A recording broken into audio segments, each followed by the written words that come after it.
Hello friends, ദൈവങ്ങളുടെ വികൃതികൾ എന്ന ചാനലിന്റെ രണ്ടാമത്തെ വീഡിയോ ആണത്. ശരിക്കും പറഞ്ഞാൽ ആദ്യത്തെ വീഡിയോ എന്ന് പറയാം. ഞാൻ ഇതിനു മുമ്പ് ഇറക്കിയ ആദ്യത്തെ വീഡിയോ ഒരു ആമുഖമായിരുന്നു.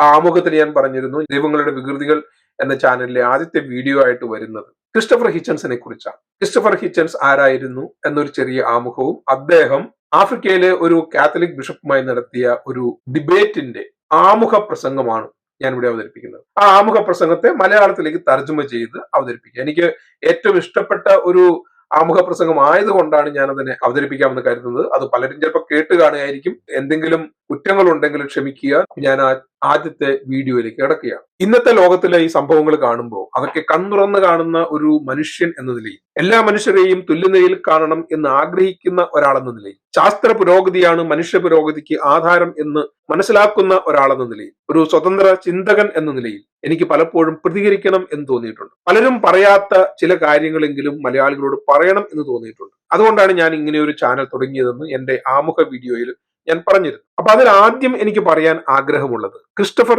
ഹിച്ചൻസിന്റെ ഒരു ആമുഖ പ്രസംഗത്തെ പറ്റിയാണ്. ഒരു ബ്രിട്ടീഷ് അമേരിക്കൻ ഓതറും ജേർണലിസ്റ്റും ഒരു വാഗ്മിയും ഒക്കെയാണ് ക്രിസ്റ്റഫർ ഹിച്ചൻസ്. 20-ാം നൂറ്റാണ്ടിലും 21-ാം നൂറ്റാണ്ടിലും ഏറ്റവും ഇൻഫ്ലുവൻഷ്യൽ ആയിട്ടുള്ള എത്തീസ്റ്റ് അല്ലെങ്കിൽ നിരീശ്വരവാദിയാണ് Christopher Hitchens. As a Sufi Muslim, I'm very ruffled by the title of your book. Did you have to settle for the literal negation of Allahu Akbar? Yes. I thought so. Thank you for that question. Thank you. At the moment, it's very clear to me the most toxic form that religion takes is the Islamic form. The horrible idea of wanting to end up with Sharia, the state of religious law, and that the best means of getting there is jihad, holy war, and that Muslims have a special right to feel aggrieved enough to demand this, I think is absolute obscene wickedness, and I think their religion is nonsense. God speaks to some illiterate merchant warlord in Arabia, and it contains the answers to all human. Don't waste my time. 1949 അദ്ദേഹം ജനിച്ചത്. 2011 62-ാമത്തെ വയസ്സിൽ അദ്ദേഹം മരിച്ചുപോയി. എങ്കിലും അദ്ദേഹത്തിന്റെ സ്വാധീനം ഇന്നും വളരെ അധികമാണ്. അദ്ദേഹം മരിക്കുന്നതിന് 2 വർഷങ്ങൾക്ക് മുമ്പ് 2009 ഇന്റലിജൻസ് സ്ക്വാഡ് എന്ന ഗ്രൂപ്പ് നടത്തിയ ഒരു ഡിബേറ്റിൽ പങ്കെടുത്തിരുന്നു. കത്തോലിക്ക സഭ ലോകത്തിൽ നന്മ വളർത്തുന്ന കാര്യത്തിൽ ഒരു ശക്തിയാണോ അല്ലയോ എന്നതായിരുന്നു ഡിബേറ്റിന്റെ വിഷയം. Whether the Catholic church is A force for good in the world. അപ്പൊ ഒരു ഡിബേറ്റ് ആവുമ്പോൾ അതിന് 2 വശമുണ്ട്. അത് ശരിയാണ് എന്ന് പറയുന്ന ഒരു ഗ്രൂപ്പ് ഉണ്ടാവും, അത് തെറ്റാണെന്ന് പറയുന്ന വേറൊരു ഗ്രൂപ്പ് ഉണ്ടാവും. അപ്പോ ഇതിനെ ശരിയാണ്, അതായത് കത്തോലിക്ക സഭ ലോകത്തിൽ നന്മ വളർത്തുന്നതിൽ ഒരു വലിയ ശക്തിയാണ് എന്ന് പറഞ്ഞുകൊണ്ട് അതിനെ സാധൂകരിച്ചുകൊണ്ട് സംസാരിച്ചത് ആർച്ച് ബിഷപ്പ് ജോൺ ഒനെയ്ക്കൻ ആയിരുന്നു. അദ്ദേഹം നൈജീരിയയിലെ അബൂജ എന്ന സ്ഥലത്തെ റോമൻ കാത്തലിക് ആർച്ച് ബിഷപ്പ് ആയിരുന്നു. അതുപോലെ അദ്ദേഹം ക്രിസ്ത്യൻ അസോസിയേഷൻ ഓഫ് നൈജീരിയയുടെ മുൻ പ്രസിഡന്റ് കൂടിയാണ്. ഡിബേറ്റിൽ ബിഷപ്പിന്റെ ഭാഗത്തു നിന്ന് സംസാരിക്കുവാനായിട്ട് വേറൊരാൾ കൂടി ഉണ്ടായിരുന്നു, ആൻ വിൻകോം. ഇവര് ബ്രിട്ടീഷ് പാർലമെന്റിലെ ഒരു മെമ്പർ ആയിരുന്നു, ഒരു കൺസർവേറ്റീവ് MP ആയിരുന്നു. അതുപോലെ തന്നെ അവരൊരു കാത്തലിക് കൺവെർട്ടുമാണ്. ഈ മോഷന് എതിരായി, അതായത് കത്തോലിക്ക സഭ ലോകത്തിൽ നന്മ വളർത്തുന്ന വിഷയത്തിൽ ഒരു ശക്തി അല്ല എന്ന് പറഞ്ഞ് സംസാരിച്ചത് പ്രധാനി ക്രിസ്റ്റഫർ ഹിച്ചൻസ് ആയിരുന്നു. അദ്ദേഹം ഒരു റൈറ്ററാണ്, ബ്രോഡ്കാസ്റ്ററാണ്, പോളിമിസിസ്റ്റ് ആണ്. പോളിമിസിസ്റ്റ് എന്ന് പറഞ്ഞാൽ ഒരു വിശ്വാസത്തിനെതിരെ വാദിക്കുന്ന ഒരാൾ. അദ്ദേഹം വളരെയധികം പുസ്തകങ്ങൾ എഴുതിയിട്ടുണ്ട്. അദ്ദേഹത്തിന്റെ ഏറ്റവും പ്രശസ്തമായ ബെസ്റ്റ് സെല്ലിംഗ് ബുക്കാണ് ഗോഡ് ഈസ് നോട്ട് ഗ്രേറ്റ്. ഈ ഡിബേറ്റിൽ ക്രിസ്റ്റഫർ ഹിച്ചൻസ് നടത്തിയ ആമുഖ പ്രസംഗമാണ് ഞാനിവിടെ അവതരിപ്പിക്കുന്നത്. എന്റെ ഈ വീഡിയോയുടെ ഉദ്ദേശം ആ ആമുഖ പ്രസംഗം മലയാളത്തിൽ ലളിതമായി പരിഭാഷപ്പെടുത്തി മലയാളികൾക്കായിട്ട് അവതരിപ്പിക്കുക എന്നും മാത്രമാണ്. അതായത് ആ ഡിബേറ്റ് മുഴുവനായിട്ട് ഞാനതിൽ കാണിക്കുന്നില്ല. അതുപോലെ ഡിബേറ്റിൽ ഹിച്ചൻസ് എന്തൊക്കെ പിന്നീട് സംസാരിച്ചിട്ടുണ്ടോ അതൊന്നും ഞാനിതിൽ കാണിക്കുന്നില്ല. ഇതാകെ പറയുന്നത് അദ്ദേഹം ഈ ഡിബേറ്റിൽ നടത്തിയ ഓപ്പണിംഗ് സ്പീച്ച്, ആമുഖ പ്രസംഗം, അത് മാത്രമാണ് ഇവിടെ പറയുന്നത്. ക്രിസ്റ്റഫർ ഹിച്ചൻസ് ഇംഗ്ലീഷിൽ നടത്തിയ പ്രസംഗത്തിന്റെ ഒറിജിനൽ വീഡിയോയുടെ ലിങ്ക് ഞാൻ ഈ വീഡിയോയുടെ വിവരണത്തിൽ കൊടുത്തിട്ടുണ്ട്. അതുപോലെ എന്റെ ചാനലിന്റെ ലിങ്കും കൊടുത്തിട്ടുണ്ട്. നിങ്ങൾക്ക് അത് രണ്ടും റെഫർ ചെയ്യാവുന്നതാണ്. അപ്പോൾ സബ്സ്ക്രൈബ് ചെയ്യാൻ മറക്കരുത്, അതുപോലെ ഷെയർ ചെയ്യാൻ മറക്കരുത്. അതുപോലെ Christopher Hitchens was A beacon of logic and reason. ഒരു ഫയർ ബ്രാൻഡ് എന്നൊക്കെ നമ്മൾ പറയാറില്ലേ, അങ്ങനെയാണ് അദ്ദേഹം. യുക്തിയും കാരണങ്ങളും വെച്ച് കാര്യങ്ങളെ അളക്കുന്നതിൽ ഒരു തീപ്പൊരിയായിരുന്നു ക്രിസ്റ്റഫർ ഹിച്ചൻസ്. കാത്തലിക് ഒഫീഷ്യൽസിന്റെ മുമ്പിൽ ധൈര്യപൂർവ്വം അതീവ ശക്തമായ ഭാഷയിൽ തന്റെ വാദങ്ങളും സത്യവും നിരത്തി എന്നാണ് ഇത് കേട്ടവരൊക്കെ പിന്നീട് പറഞ്ഞത്. 2011 അദ്ദേഹം മരിച്ചെങ്കിലും ഇന്നും we miss you Christopher Hitchens എന്ന് പറയുന്ന ധാരാളം ആളുകളുണ്ട്. അദ്ദേഹത്തിന്റെ അസാന്നിധ്യം അവർക്ക് അനുഭവപ്പെടുന്നു എന്നാണ് പലരും പറയുന്നത്. പ്രസംഗകലയിൽ അഗ്രഗണ്യനായ ഹിച്ചൻസ് അത്രയും ആത്മാർത്ഥതയോടെയും അത്രയും വാചോവിലാസത്തോടെയുമാണ് നർമ്മത്തിൽ പൊതിഞ്ഞ് തർക്കങ്ങളിൽ വിഷയം അവതരിപ്പിക്കുന്നത്. ഹിച്ചൻസ് മതങ്ങളെപ്പറ്റി കൂടുതൽ പഠിക്കാനും ഒരു സ്വതന്ത്ര ചിന്തകനും നിരീശ്വരവാദിയുമാകാനുള്ള ഒരു കാരണം മാത്രമാണ്. ചിലപ്പോൾ അദ്ദേഹത്തിന്റെ അമ്മയുടെ മരണമായിരിക്കും. അദ്ദേഹത്തിന്റെ അമ്മയും അവരുടെ പാർട്ട്ണറായ തിമോത്തി ബ്രയനും ഈ തിമോത്തി ബ്രയൻ എന്ന് പറയുന്ന മനുഷ്യൻ, ഹിച്ചൺസിന്റെ അമ്മയുടെ പാർട്ണർ, അദ്ദേഹം മതത്തിൽ നിന്ന് വിലക്ക് ലഭിച്ച ഒരു ക്ലർജിമാനാണ്, ഒരു പുരോഹിതനാണ്. ഇവർ രണ്ടുപേരും ഗ്രീസിന്റെ തലസ്ഥാനമായ ഏഥൻസിൽ വെച്ച് 1973 ആത്മഹത്യ ചെയ്യുകയുണ്ടായി. ഈ സംഭവമായിരിക്കണം കിച്ചൺസിനെ കൂടുതൽ മതത്തെപ്പറ്റി പഠിക്കുവാനും അതിനെ വിമർശിക്കാനും ഒക്കെ ഒരു കാരണമായി തീർന്നത് എന്നാണ് ഞാൻ നേരത്തെ പറഞ്ഞത്. അതാവണമെന്നില്ല, അതൊരു കാരണം മാത്രമാണ്. അതുപോലെ മറ്റൊന്നുകൂടി, ഈ പ്രസംഗം ഹിച്ചൺസ് നടത്തുന്ന സമയത്ത് അന്നത്തെ പോപ്പ് ജോസഫ് രാറ്റ്സിംഗർ ആയിരുന്നു. അതുകൊണ്ട് കറന്റ് പോപ്പ് എന്ന് പറഞ്ഞ അദ്ദേഹം മെൻഷൻ ചെയ്യുന്നത് ജോസഫ് രാറ്റ്സിംഗറിനെയാണ്. അതും ഒന്ന് ശ്രദ്ധിക്കുക. അപ്പൊ നമുക്ക് നേരിട്ട് അദ്ദേഹത്തിന്റെ പ്രസംഗത്തിലോട്ട് കിടക്കാം. അപ്പൊ നിങ്ങൾ ഇത് കേട്ട് കഴിഞ്ഞിട്ട് നിങ്ങൾക്ക് ഇഷ്ടമാണെങ്കിൽ നിങ്ങൾ സബ്സ്ക്രൈബ് ചെയ്യുക, അതുപോലെ തന്നെ നിങ്ങളുടെ സുഹൃത്തുക്കളുമായിട്ട് പങ്കുവെക്കുക, അതുപോലെ സോഷ്യൽ മീഡിയയിൽ ഷെയർ ചെയ്യുക. നിങ്ങൾക്ക് എന്തെങ്കിലും ചോദ്യങ്ങളും സംശയങ്ങളും ഒക്കെ ഉണ്ടെങ്കിൽ ഇതിന് താഴെ കമന്റ് ആയിട്ട് രേഖപ്പെടുത്തുക. അപ്പൊ ഞാൻ ഈ വീഡിയോ അവതരിപ്പിക്കുമ്പോഴും അത് മലയാളത്തിലേക്ക് തർജ്ജമ ചെയ്താണ് ഞാൻ പറയുന്നത്. അദ്ദേഹത്തിന്റെ ആ ഒറിജിനൽ വീഡിയോയിൽ നിന്നുള്ള ഷോർട്ടാണ് ഞാൻ ഭൂരിഭാഗവും കാണിക്കുന്നത്. അദ്ദേഹത്തിന്റെ പ്രസംഗം തർജ്ജമ ചെയ്ത് പറയുമ്പോൾ ഇടയ്ക്ക് ചില കാര്യങ്ങളിൽ മാത്രം ഞാൻ എന്റെ അഭിപ്രായം വളരെ ചുരുങ്ങിയ സ്ഥലങ്ങളിൽ മാത്രം പറയുന്നുണ്ട്. അത് നിങ്ങൾക്ക് മനസ്സിലാകും എന്ന് ഞാൻ വിശ്വസിക്കുന്നു. കഴിയുന്നതും ഞാൻ അദ്ദേഹത്തിന്റെ പ്രസംഗത്തിനോട് പൂർണ്ണത പുലർത്താൻ ശ്രമിച്ചിട്ടുണ്ട്. പക്ഷെ ചില ഒന്ന് രണ്ട് ചെറിയ സെന്റൻസുകളിലൊക്കെ നമുക്ക് മലയാളത്തിലേക്ക് തർജ്ജമ ചെയ്യുമ്പോൾ, ഒരു മലയാളീകരണം നടത്തുമ്പോൾ അല്പം വ്യത്യസ്തമായിട്ട് കാണാം. പക്ഷെ ആശയത്തിൽ ഒരു വ്യത്യാസവുമില്ല. അപ്പോൾ വീഡിയോ കാണുമ്പോൾ ഒരു കാര്യം കൂടി നിങ്ങൾ പൂർണ്ണമായി കാണുക. ചിലപ്പോൾ എന്തെങ്കിലും മനസ്സിലായില്ലെങ്കിൽ രണ്ടാമത് ആ ഭാഗം ഒന്നുകൂടി റീവൈൻഡ് ചെയ്തോ അല്ലെങ്കിൽ രണ്ടാമത് കാണുകയോ ചെയ്യുക. ഇനിയും എന്തെങ്കിലും സംശയം ഉണ്ടെങ്കിൽ കമന്റ് ആയിട്ട് രേഖപ്പെടുത്തുക. അപ്പൊ നമുക്ക് അദ്ദേഹത്തിന്റെ പ്രസംഗത്തിലോട്ട് കിടക്കാം. Our next speaker is Christopher Hitchens. He's arguing against the motion. Christopher Hitchens is British by origin, but he has spent most of his working life in the United States. He is a writer, journalist and commentator.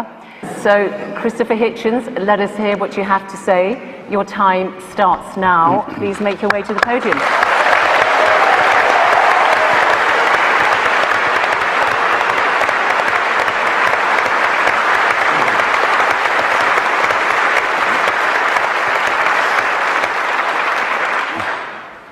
Well, Your Grace, ladies and gentlemen, brothers and sisters. Well your grace, ladies and gentlemen. ഇങ്ങനെ അഭിസംബോധന ചെയ്തുകൊണ്ടാണ് Christopher Hitchens തന്റെ ആമുഖം, opening statement തുടങ്ങുന്നത്. I'm sorry that I have to begin with disagreeing with his grace. His grace എന്ന് ബിഷപ്പിനെ അഭിസംബോധന ചെയ്തുകൊണ്ട് തന്നെയാണ് ഹിച്ചൺസ് തുടങ്ങിയത്. ഞാൻ ബിഷപ്പ് പറഞ്ഞതുമായി വിയോജിക്കുന്നുണ്ട് എന്ന് പറഞ്ഞുകൊണ്ട് തുടങ്ങുന്നതിൽ ക്ഷമിക്കുക. നിങ്ങൾ ഗൗരവമുള്ള മുതിർന്ന ഒരു മനുഷ്യനാണെങ്കിൽ, വിവരവും വിദ്യാഭ്യാസവുമുള്ള പൊതുജനങ്ങൾക്ക് മുമ്പിൽ നിങ്ങൾ കത്തോലിക്ക സഭയെ ന്യായീകരിക്കാനാണ് ഭാവമെങ്കിൽ, നിങ്ങൾക്ക് ഹൃദയത്തിന്റെ അടിത്തട്ടിൽ നിന്ന് ക്ഷമായാചനം ചെയ്തുകൊണ്ട് തുടങ്ങേണ്ടി വരും. നിങ്ങൾ പശ്ചാത്താപപ്പെട്ട് മാപ്പ് ചോദിക്കേണ്ടി വരും. ഞാൻ ആരാണ് ഇതൊക്കെ പറയാൻ എന്ന് ഇവിടെ ഇരിക്കുന്ന സഹോദരി സഹോദരന്മാർക്ക് തീർച്ചയായിട്ടും ചോദിക്കാം. ജൂബിലി മില്ലേനിയമായ 2000 മാർപ്പാപ്പയുടെ മാപ്പ് ചോദിച്ചുകൊണ്ടുള്ള പ്രഭാഷണത്തെ വിശദീകരിച്ച് വത്തിക്കാൻ പ്രതിനിധി ബിഷപ്പ് പിയറോ മരീനി പറഞ്ഞതെന്താണ്? കഴിഞ്ഞ 20 നൂറ്റാണ്ടുകളായി നമ്മൾ ചെയ്ത പാപങ്ങൾ നോക്കിയാൽ അതൊരു സംഗ്രഹം മാത്രമായിരിക്കും എന്നാണ്. അദ്ദേഹം പറഞ്ഞത് ഏതാണ്ട് ശരിയാണ്, പക്ഷെ വളരെ കുറച്ച് പറഞ്ഞുള്ളൂ എന്ന് മാത്രം. എന്നാൽ ഞാനും കൂടി അതൊന്ന് സംഗ്രഹിച്ച് കുറച്ചുകൂടി ചേർത്ത് ഇവിടെ പറയാം. 2000 ആണ്ട് മാർച്ച് 12 നിങ്ങൾക്ക് വേണമെങ്കിൽ ഇതൊന്ന് റെഫർ ചെയ്ത് നോക്കാം. മാർപ്പാപ്പ വേറെ കുറെ കാര്യങ്ങൾക്ക് കൂടി ക്ഷമായാചനം നടത്തി. എന്തിനൊക്കെ?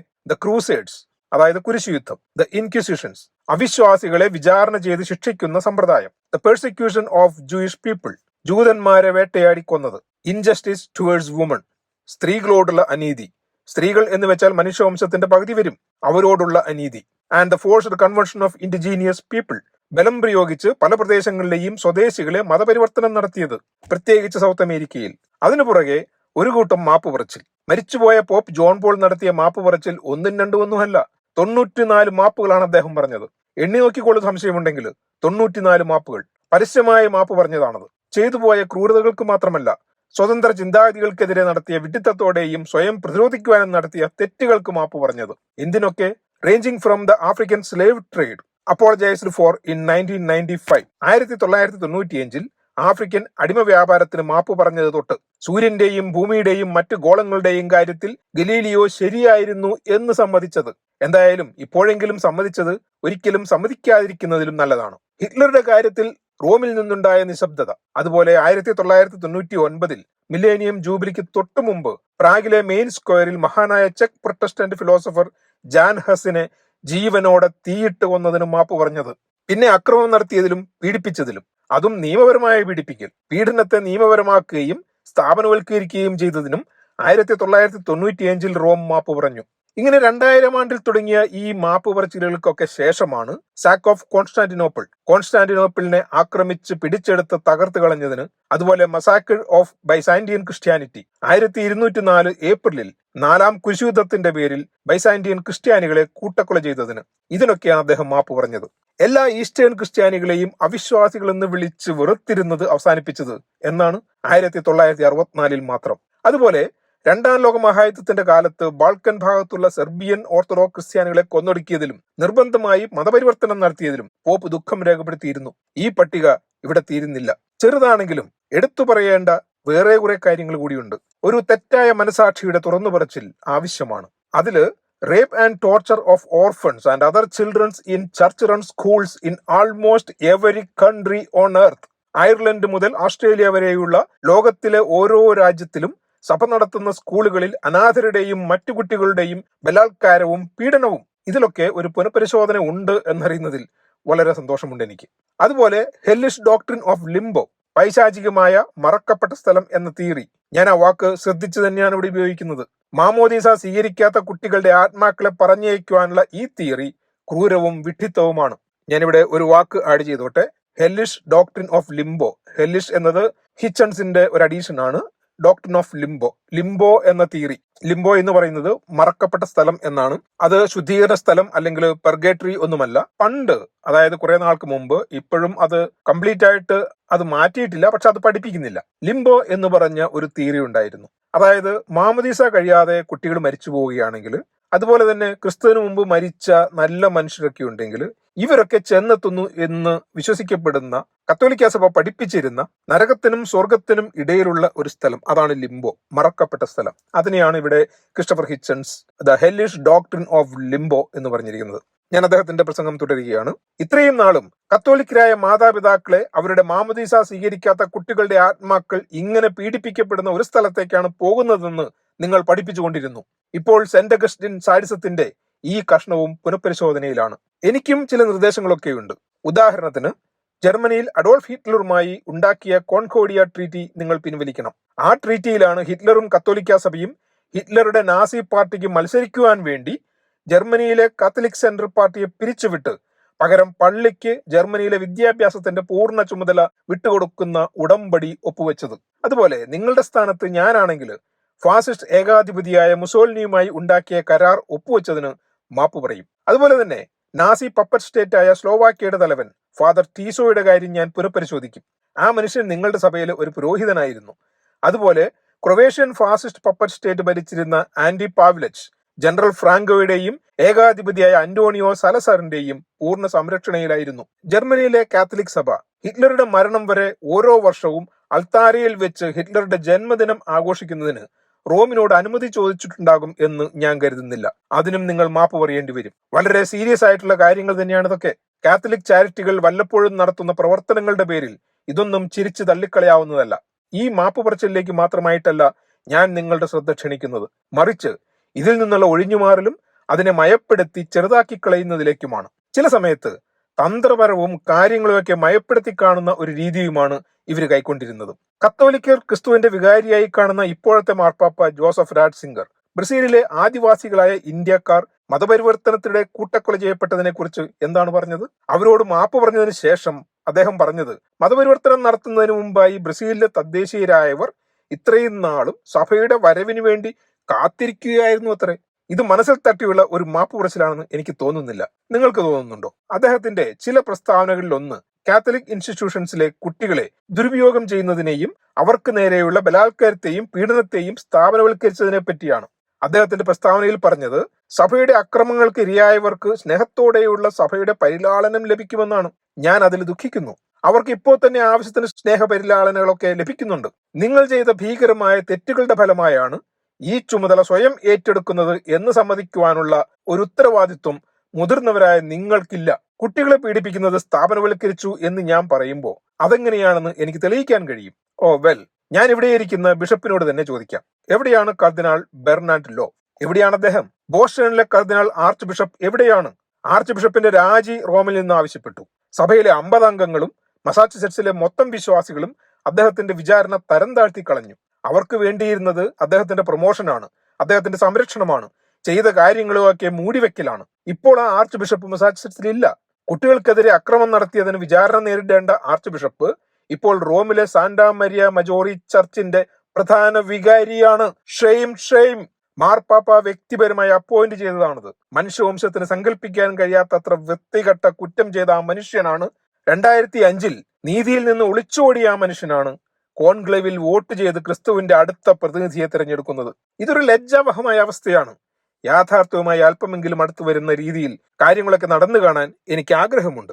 കുട്ടികളെ ബലാത്കാരം ചെയ്യുന്നതും പീഡിപ്പിക്കുന്നതും ഇങ്ങനെയുള്ള കുറച്ച് മോശം വൈദികർ ചെയ്തു പോയതാണ് എന്ന് പറഞ്ഞ് ക്ഷമിച്ചു കളയാവുന്നതല്ല. അല്ലെങ്കിൽ ചില യാഥാസ്ഥിതിക കത്തോലിക്കർ പറയുന്നത് പോലെ ലൈംഗിക ന്യൂനപക്ഷങ്ങളിൽപ്പെട്ട ചിലരെ സഭയിൽ എടുത്തില്ലായിരുന്നെങ്കിൽ ഇങ്ങനെയൊന്നും സംഭവിക്കില്ലായിരുന്നു എന്ന് തെറ്റായി പറഞ്ഞു പരത്തിയാൽ പോലും ഇതൊന്നും ക്ഷമിച്ചു കളയാവുന്നതല്ല. ഇങ്ങനെ അദ്ദേഹത്തെ ലൈംഗിക ന്യൂനപക്ഷമാക്കിയത് പഴയ കഥ തന്നെയാണ് എന്ന് പറയുന്നതിൽ എനിക്ക് ഖേദമുണ്ട്. ഇത് അശ്ലീല സാഹിത്യത്തെക്കാൾ വൃത്തികെട്ടതാണ്. അതുപോലെ തന്നെ ഇവിടുത്തെ ടെലിവിഷനിലെ സഭ്യമല്ലാത്ത ഭാഷയെക്കാളും വൃത്തികെട്ടതാണ്. ഇത് ശിക്ഷ കൊടുക്കുവാൻ കരഞ്ഞു വിളിക്കുന്ന ഒരു കുറ്റമാണ്. നമ്മുടെ മേലാണ് ഈ രീതിയിൽ ഒരു കുറ്റകൃത്യം ആരോപിക്കപ്പെട്ടതെങ്കിൽ അത് സമ്മതിക്കുന്നതിന് പകരം നമ്മൾ സ്വയം ജീവൻ ഒടുക്കുകയായിരിക്കും ചെയ്യുക. ഈ ഒരു കാര്യമാണ് ഈ മാർപ്പാപ്പയുടെ കീഴിലുള്ള സഭ സ്വയം അങ്ങ് ക്ഷമിക്കുവാൻ തീരുമാനിച്ചത്.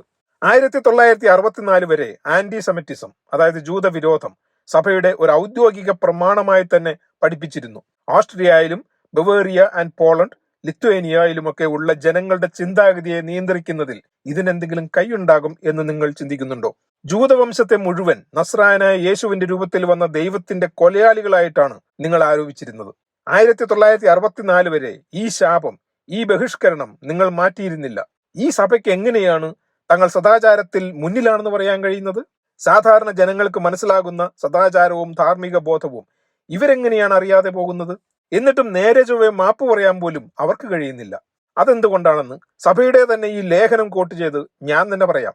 കുരിശുയുദ്ധങ്ങളുടെ സങ്കീർണതയൊക്കെ കലർന്ന ഹോളോകോസ്റ്റ്, ജൂതരുടെ കൂട്ടക്കൊല, ഫാസിസവുമായി നടത്തിയ രാഷ്ട്രീയ കൂട്ടുകെട്ടിന്റെ ഫലമാണ്. സഭയുടെ പ്രശ്നം എന്നത് മറ്റുള്ളവരെന്ത് ചെയ്യണമെന്ന് അവരോട് ആവശ്യപ്പെടാനുള്ള ഒരു അവകാശം ഞങ്ങൾക്ക് ദൈവം തന്നിട്ടുണ്ടെന്ന് ഇവർ വിശ്വസിക്കുന്നതാണ്. ജനങ്ങളുടെ പബ്ലിക് ജീവിതത്തിൽ മാത്രമല്ല, അവരുടെ സ്വകാര്യ ജീവിതത്തിൽ പോലും അവരെന്ത് ചെയ്യണം, എന്ത് തിന്നണം, എന്ത് പറയണമെന്നൊക്കെ പറയാനുള്ള അവകാശം തങ്ങൾക്കുണ്ടെന്ന് ഇവർ വിചാരിക്കുന്നു.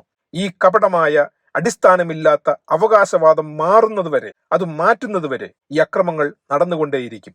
ഇവരിത് തുടർന്നുകൊണ്ടേയിരിക്കും. അതിനെ ഭാഗികമായി ഇവർ നിഷേധിച്ചുകൊണ്ടേയിരിക്കും. ഒന്നും പറ്റാത്ത അവസ്ഥ വരുമ്പോൾ ഭാഗികമായി ഇവരത് സമ്മതിക്കുകയും ചെയ്യും. ഇതൊക്കെ മൂടിവെക്കപ്പെടുകയും ചെയ്യും. ഈ അക്രമങ്ങളുടെയും ദുരിതങ്ങളുടെയും ഒക്കെ പുറകിൽ മറ്റൊരു കാരണം കൂടിയുണ്ട്. സ്വതന്ത്രമായ അന്വേഷണത്തോടും ഫിലോസഫിയോടും സയൻസിനോടുമൊക്കെ സഹകരിക്കാൻ സഭയ്ക്കുള്ള മടി. സഭ എന്നും ഇതിനൊക്കെ എതിരെ നിന്നിട്ടേ ഉള്ളൂ. ഇന്നും അവർ അതിനെതിരെയാണ് നിൽക്കുന്നത്. സഭ മാപ്പ് പറയുന്ന സമയം വരും, വിശദീകരണവും നൽകും. ഇപ്പോഴും ചെയ്തുകൊണ്ടിരിക്കുന്നതിനാണ് ഈ പാതിവെന്ത മാപ്പപേക്ഷ ഒക്കെ നടത്തുന്നത്. പക്ഷേ ഇന്നും ഇവർ ഇതൊക്കെ തന്നെയാണ് ചെയ്തുകൊണ്ടിരിക്കുന്നത്. കത്തോലിക്കാ സഭയിൽ നിന്ന് പിരിഞ്ഞുപോയ ഒരു ഫൊണാറ്റിക് ഗ്രൂപ്പ് ഉണ്ട്.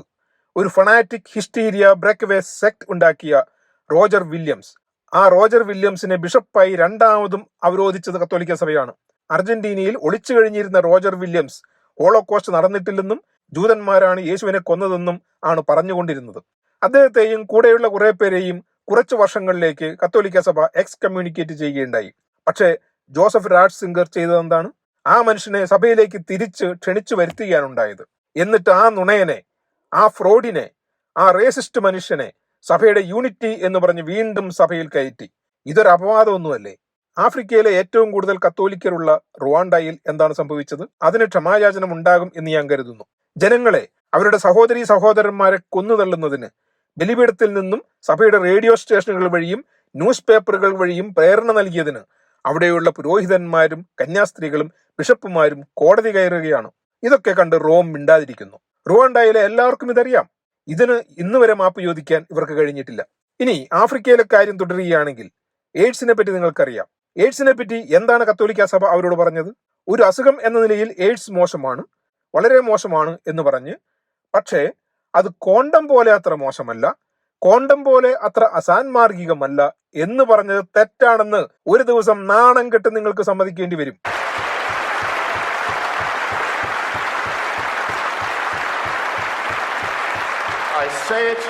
I say it in the presence of His grace, and I say it to His face, ബിഷപ്പിന്റെ സാന്നിധ്യത്തിൽ തന്നെ ഞാനിത് പറയുന്നു. അദ്ദേഹത്തിന്റെ സഭയുടെ പഠനങ്ങൾ ആഫ്രിക്കയിലെ അദ്ദേഹത്തിന്റെ സഹോദരന്മാരുടെ ദുരിതത്തിനും മരണത്തിനും ഉത്തരവാദികളാണ്. അതിനും അദ്ദേഹം മാപ്പ് പറയണം. എന്റെ സുഹൃത്ത് സ്റ്റീഫൻ ഫ്രൈനെ പറ്റിയും എനിക്ക് ചിലതൊക്കെ പറയാനുണ്ട്. എന്റെ സുഹൃത്ത് സ്റ്റീഫൻ ഫ്രൈനെ അദ്ദേഹത്തിന്റെ സ്വഭാവത്തെ ശിക്ഷിച്ചതിന്, നീ ജന്മം കൊണ്ട് പാപം ചെയ്തവനാണ്, നിനക്ക് ഞങ്ങളുടെ സഭയിൽ അംഗമാകാൻ കഴിയില്ല എന്ന് പറഞ്ഞതിന്, അദ്ദേഹം എന്തെങ്കിലും ചെയ്തതിനല്ല നിങ്ങൾ ശിക്ഷിച്ചത്. അദ്ദേഹം എന്താണോ അതിനാണ് ശിക്ഷിച്ചത്. നീ ദൈവത്തിന്റെ ഛായയിൽ സൃഷ്ടിക്കപ്പെട്ട ഒരു കുട്ടിയാണ്. ഓ അല്ല, നീ അങ്ങനെയല്ല, നീ ഒരു സ്വർഗാനുരാഗിയാണ്, നിനക്ക് ഞങ്ങളുടെ പള്ളിയിൽ ചേരാൻ കഴിയില്ല, നിനക്ക് സ്വർഗത്തിൽ പോകാൻ കഴിയില്ല. ഇത് ലജ്ജാവഹമാണ്, ഇത് മനുഷ്യത്വമില്ലാത്തതാണ്, ഇത് നികൃഷ്ടമാണ്. അത് വരുന്നതോ ഉന്മത്തരായ വഞ്ചകരായ ബ്രഹ്മചാരികളെന്ന് സ്വയം പറയുന്നവരിൽ നിന്ന്, സ്വന്തം പള്ളികളിലെ കുട്ടികളുടെ ഉത്തരവാദിത്വത്തെ ഒറ്റിക്കൊടുത്തവരിൽ നിന്ന്. എന്തൊരപമാനമാണിത്! For shame. എന്റെ വർഗത്തിൽപ്പെട്ട ഒരു ജീവിക്കും ഒരു പ്രൈമേറ്റിനും എന്തെങ്കിലും ആപത്ത് വരണമെന്ന് ഞാൻ ആഗ്രഹിക്കുന്നില്ല. അതുകൊണ്ട് തന്നെ ജോസഫ് രാറ്റ്സിംഗറിന്റെ മരണത്തെ ഞാൻ ഉറ്റുനോക്കുന്നില്ല. I don't or any other block, not really except for one teeny reason which I ought to confess and share with you. Joseph Ratzinger മരിക്കുമ്പോൾ വേറൊരു പോപ്പിനെ തിരഞ്ഞെടുക്കണം. അതിന് അടുത്ത കോൺക്ലേവ് കൂടുന്നത് വരെ ഒരു നീണ്ട ഇടവേളയുണ്ടാകും. ആ സമയത്ത്, ആ നീണ്ട ഇടവേളയിൽ, അതൊരു നീണ്ട ഇടവേളയായിരിക്കും. ചിലപ്പോൾ ചിമ്മിനിയിൽ നിന്ന് വെളുത്ത പുക വരുന്നതിന് മാസങ്ങളെടുക്കും. ആ സമയത്ത് ഈ ലോകത്ത് അപ്രമാദിത്വമുള്ള തെറ്റുപറ്റാത്ത ആരുമുണ്ടാവില്ല.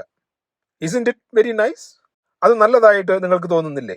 ഞാൻ വിചാരിക്കുന്നത്, എന്റെ സംസാരം അവസാനിപ്പിക്കുന്നതിന് മുമ്പ് ഞാൻ നിർദ്ദേശിക്കുവാൻ ആഗ്രഹിക്കുന്നത്, മനുഷ്യവർഗത്തിന്റെ അന്തസ്സിന്റെയും വിവേചന ബുദ്ധിയുടെയും അടിസ്ഥാനത്തിൽ അവരുടെ ഉയർന്ന തലത്തിലേക്ക് പൂർണ്ണമായ അന്തസ്സിൽ ഉയർത്തെഴുന്നേൽക്കാൻ ആ അവസ്ഥ, അതായത് പോപ്പ് ഇല്ല എന്ന അവസ്ഥ സ്ഥിരമായി സ്വീകരിച്ച് ജീവിതം മുന്നോട്ട് കൊണ്ടുപോകണമെന്നാണ്. Thank you. When he dies, there's quite a long interval till the conclave can meet. Maybe Cardinal Law will still be on it to pick another pope. Sometimes it goes on for months till they get the white smoke. And for that whole time, that whole interval, it's a delicious, lucid interlude, there isn't anyone on earth who claims to be infallible. Isn't that nice? All I want to propose in closing is this, that if the human species is to rise to the full height that's demanded by its dignity and by its intelligence, we must all of us move to a state of affairs where that condition is permanent. And I think we should get on with it. Okay, thank you for having me.